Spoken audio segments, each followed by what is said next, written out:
Welcome to module 2। Module 1 এ আমরা ডর্কিং এর foundational framework তৈরি করেছি।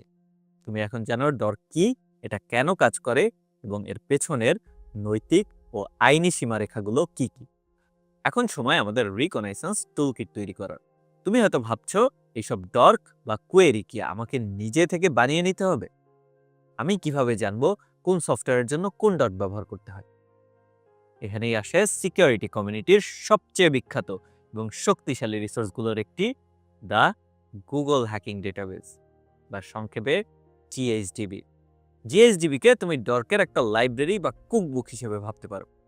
এটা হলো অ্যাটাকার এবং সিকিউরিটি প্রফেশনালদের জন্য হাজার হাজার প্রিমেড ডর্কের একটা বিশাল সংগ্রহ।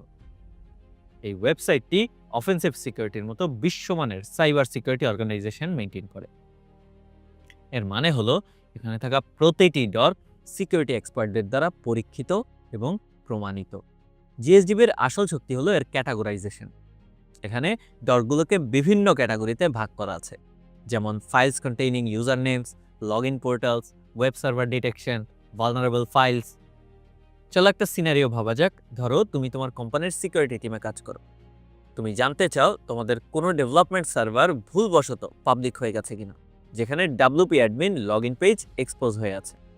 এখন তোমাকে নিজে থেকে ডর্ক বানানোর জন্য মাথা ঘামাতে হবে না। তুমি জিএসডিবিতে যাবে এবং সার্চ করবে ডাব্লিউপি অ্যাডমিন লগ ইন।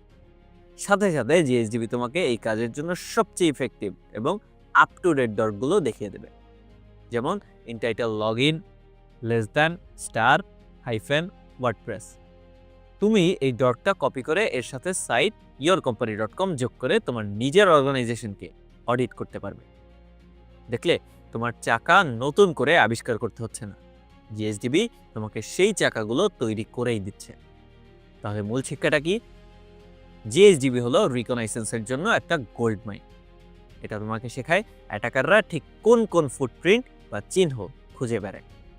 একজন ডিফেন্ডার হিসেবে জিএসডিবি তোমাকে তোমার নিজের সিস্টেমের দুর্বলতা খুঁজে পেতে সাহায্য করে, অ্যাটাকাররা সেটা খুঁজে পাওয়ার আগেই।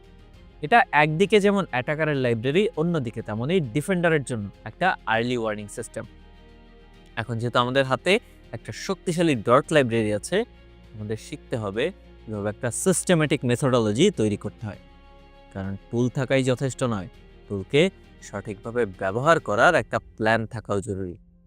পরবর্তী ভিডিওতে আমরা ঠিক এই বিষয়টি নিয়েই কথা বলবো।